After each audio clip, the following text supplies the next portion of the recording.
শত্রু, মানে তার সমালোচনা করাই যাবে না, সমালোচনা করলেই শত্রু, এবং ওইটা না করলে ঐক্য নাই। এই গণতন্ত্রই বোঝে না, ডেমোক্রেসির আধুনিক ধারণাগুলো এদের মাথার মধ্যে নাই একেবারে।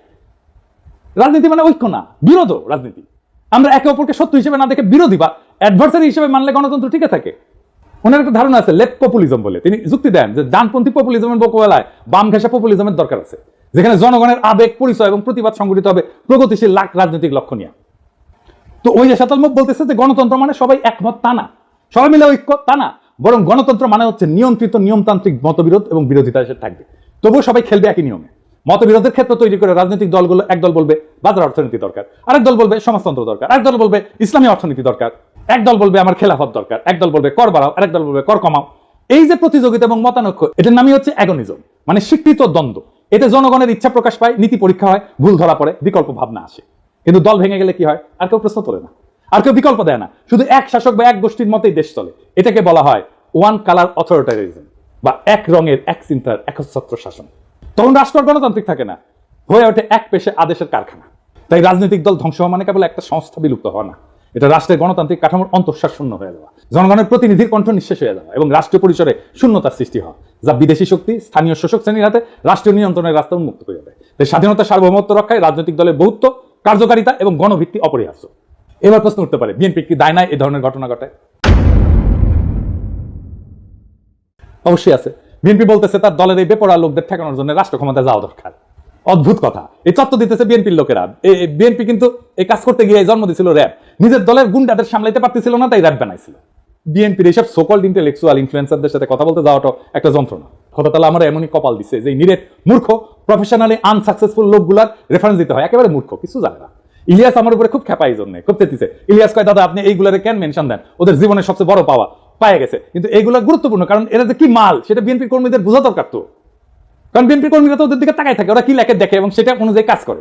তো বিএনপির কর্মীরা বুঝবে না যে সে কাকে ফলো করতেছে, তাকে কে ইনফ্লুয়েন্স করতেছে, সেটা দেখবে না, দেখার দরকার আছে তো ইলিয়াস। তাও আসেন আমি বিএনপি ওয়ালাদের দেখাই, দেখানো দরকার। এটা আমি এইভাবে সব কয়টা বিএনপির অনলাইন কুতুবদের দেখাবো। একটা মানুষ দুনিয়ার জন্য কতটা ইউজফুল এটা বোঝার জন্য আপনি দেখবেন তারে কেউ রিক্রুট করছে কিনা, তাকে কেউ চাকরি দিচ্ছে কিনা, তারে কেউ বেতন দিয়া পালে কিনা, সে কি কাজ করে, কি কাজ করে খায়, পেট চালায় কি করে, তার সাথে প্রফেশনালি কে কানেক্টেড, এটা পাবেন আপনি লিঙ্কডইনে। আমি নিজেও একটা ঠাপ খাই এটা শিখেছি। কলে আমার কাছে দাবি করেছিল একজন পিএইচডি আর ইউনিভার্সিটির টিচার, তো ওই লিঙ্কডইনে গেলে কলে আমি বুঝতে পারলাম যে ওই ক্যাঙ্কা পিএইচডি আর ক্যাঙ্কা ইউনিভার্সিটির টিচার। তো বিএনপির এই অনলাইন কুতুব লোকে বলে বিরিয়ানি আলম, কারণ বিরিয়ানির দোকান থেকে টাকা নেয়, সে দাবি করে সে মার্কেটিং করে দিছে, তাই টাকা নিছে, ফেয়ার এনাফ। কিন্তু কামটা করে কি, এটা কি কোথায় রিক্রুট করে, ওটা উঠে আসছে। হ্যাঁ, একটা কনস্ট্রাকশন সার্ভিস দেয়, এরকম কোম্পানিতে কাজ করে। কি কনস্ট্রাকশন সার্ভিস দেয়?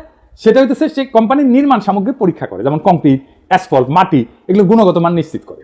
আর কি, এই অগ্রগতি পর্যালোচনা করে, প্রজেক্টের অগ্রগতি পর্যালোচনা করে, নির্মাণের বিভিন্ন পর্যায়ে নিরাপত্তার দিক যেমন কোড ফলো করতেছে কিনা, এগুলো খুঁটিনাটি পরীক্ষা করে দেখে।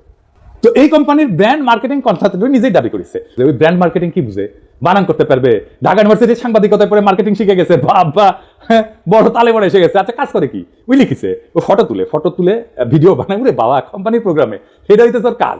কোম্পানির ওয়েবসাইট তৈরি করেছে, লোক পাই নাই, ওরা দিয়ে তৈরি করাইছে। কোম্পানির আইটি সাপোর্ট দেয়, অ্যাডমিন সাপোর্ট দেয়, জিমেল সুইট দেয়া মেল ম্যানেজমেন্ট করে। এর মধ্যে ব্র্যান্ড মার্কেটিং কোনটা বলেন তো? আপনারা তো মার্কেটিং এ অনেকে পড়াশোনা করেছেন, বলেন তো কোনটা? আচ্ছা, সবচেয়ে বড় কাজ যেটা করে সেটা কিন্তু কই নাই, গুগল ড্রাইভে কোম্পানির গুরুত্বপূর্ণ ফাইল আপ করে। আজকের তরুণ ওরে আপনি বস মানবেন?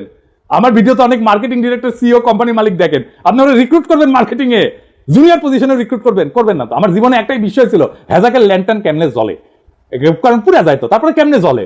এই বিরানি আলমরা দেখার পর আমার বিষয়, বিরানি আলমরা কে বেতন দেয় এই কাম করার জন্য? এই লোক বিএনপির অনলাইন কুতুব, অনলাইন ইনফ্লুয়েন্সার। এর বিএনপি কর্মীরা দেখে, তারপর যা বলে উগড়ায় দেয় নানা জায়গায়। তো এই বিএনপি গাড্ডায় পড়বে না তো পাশে বাড়ি মুখলেস পড়বে? বিএনপি মনে করেছে যে সবকিছু আগের মতো থাকবে, শুধু যায় রাষ্ট্র ক্ষমতায় বসবে, তারা ধপাস করিয়া ক্ষমতায় বসে রাষ্ট্রযন্ত্র দিয়ে গুন্ডামি থামাবে, আর সবকিছু ঠিক থাকবে, পুরা ফ্যাসিস্ট কাঠামো ঠিক থাকবে, শুধু ক্ষমতায় থাকা লোকগুলা বদলাবে। তাইলে তো তাকে আওয়ামী লীগ হয়ে দেশ চালাইতে হবে। পুরা রাষ্ট্র কেমনে চলবে এটা তো হাসিনার ইন্ডিয়া বসে ঠিক করেছে, সেভাবে বানাইছে সবকিছু। সেটা ঠিক রেখা বিএনপি তার মতো দেশ চালাতে পারবে না? পারবে না। বিএনপিকে এই রাষ্ট্রকে র্যাডিক্যালি বদলানোর চিন্তা করতে হবে। এই বিএনপির 31 দফা অতি দুর্বল রাজনৈতিক কর্মসূচি। আমি শুধু কয়েকটা দেখাইছি, পুরাটা ইচ্ছা করে মায়া করে দেখাই নাই, উচ্চ কক্ষ নিয়ে দেখাইছি না। এত দুর্বল, আপনাদের চিন্তাই ঠিক নাই, আপনাদের রাষ্ট্র নিয়ে সিরিয়াস কোনো চিন্তা নাই, আপনার ক্রিটিসিজম ইন্টেলেকচুয়ালি ডিফেন্ড করতে পারেন না, গালাগালিতে নামায় দেন কর্মীদেরকে। আমি বলতেছি পারবেন না। এইভাবে পারলে হাসিনাই ক্ষমতায় থাকতো।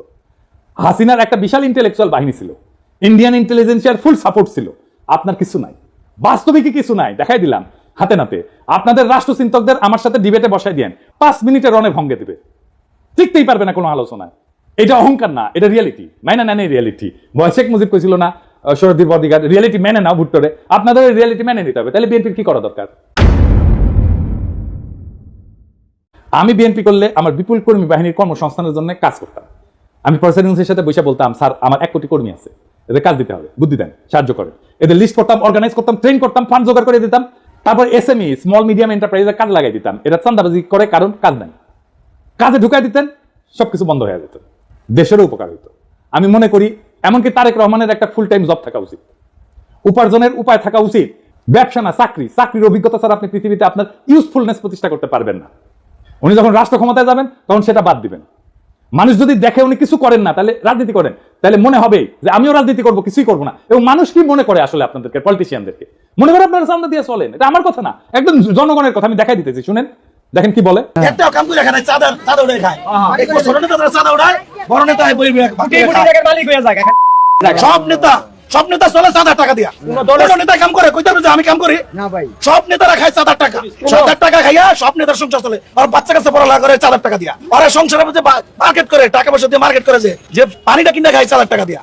চাঁদার টাকা ছাড়া সংসার চলে না। ওরা চিকিৎসা করতেছে বাইরে, বাইরে বিদেশে চিকিৎসা করতেছে চাঁদার টাকা দিয়া। আপনি খোঁজ নিয়ে দেখেন, যত বড় নেতা হোক এই চাঁদার টাকা খাইয়া নেতামি করে। প্রত্যেকটা নেতা চাঁদার টাকা খায়, প্রত্যেকটা কর্মী চাঁদার টাকা খায়। কোন দলের চাঁদাবাজ থাকবো না বাংলাদেশে। চাঁদার টাকা খাইয়া এরা রাজনীতি করে। তাকে চাঁদা বন্ধ হইলে রাজনীতি কেউ করবে না। চাঁদা বন্ধ হয়ে গেলে রাজনীতি কেউ করবে না। যে ধান্দা নাই, রাজনীতি করবো কেন? কাম করে খাই, চাঁদাবাজি আছে জড়িত। আপনি খোঁজ নিয়ে দেখেন ভালো মতন। দেখেছেন, রেসপেক্ট করে না তো পলিটিশিয়ানদেরকে। কেন করে না? কারণ আপনাদের মনে করে আপনারা চান্দা দিয়ে চলে। বিএনপি এখন একটা সন্ধিক্ষণে দাঁড়ায় আছে। সামনে 2টা পথ, একটা আত্মধ্বংসের আর একটা নবজন্মের।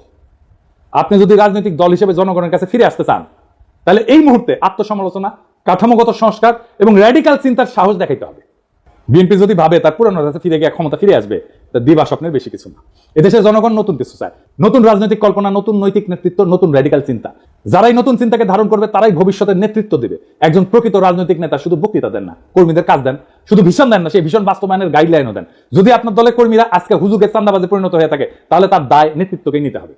তারেক রহমানের উচিত এখনই জব হোল্ডারদের মতো আচরণ শুরু করা। তাকে একজন ওয়ার্কিং স্টেটসম্যান হতে হবে, শুধু প্রবাসী ভবিষ্যৎ প্রধানমন্ত্রী না। বিএনপির সামনে এখন 3টা বড় কাজ: নিজের কর্মী বাহিনীকে প্রশিক্ষণ দিয়ে উৎপাদনমুখী কাজে লাগানো, র্যাডিক্যাল স্টেট রিফর্ম পরিকল্পনা নিয়ে জনগণের সামনে হাজির হওয়া, আর 3 নাম্বার দলে থাকা ডিজিএফ এর চাঁদা খাওয়া, রয়ের টাকা খাওয়া, নব্য দালাল, বেকার, অনলাইন কুতুবদের চিন্তাহীন দৌরাত্ম্য থামানো। এই রাজনৈতিক বিশৃঙ্খলা, ছিন্নমূল নেতৃত্ব আর চিন্তাহীন কর্মী নিয়ে রাজনীতির পরিণতি একটাই: নতুন করে একনায়কতন্ত্র আর গভীর বৈদেশিক হস্তক্ষেপ। বর্ষা বিপ্লবের চেতনাকে গণতান্ত্রিক কাঠামো থেকে তাড়াই দেয় এক ব্যক্তির ভাবমূর্তি কেন্দ্রিক প্রজেক্টে পরিণত করা। আপনারা যদি সত্যি শহীদ জিয়ার উত্তরাধিকার হন, তাহলে শহীদ জিয়ার মতো করে রাষ্ট্র গঠনের স্বপ্ন দেখে মাটি কামড়ায় জনতার ভরসা অর্জনের রাজনীতি করে, না হলে ইতিহাসের ডাস্টবিনে আপনাদের জায়গা হবে। এই সময়টাতে যারা সাহস করে সত্য বলছে, তারা বিএনপির শত্রু না। এই হুঁশিয়ারি শোনা না হলে সামনের দিনগুলোতে আপনাদের পতনই কেবল অনিবার্য না, তা হয়ে উঠবে ইতিহাসের এক করুণ ট্র্যাজেডি। সময় আছে, বদলান, নয়তো ইতিহাস বদলায় দেবে আপনাদেরকে। ইনকিলাব জিন্দাবাদ, গণতন্ত্র জিন্দাবাদ, রাষ্ট্র রূপান্তরের রাজনীতি জিন্দাবাদ।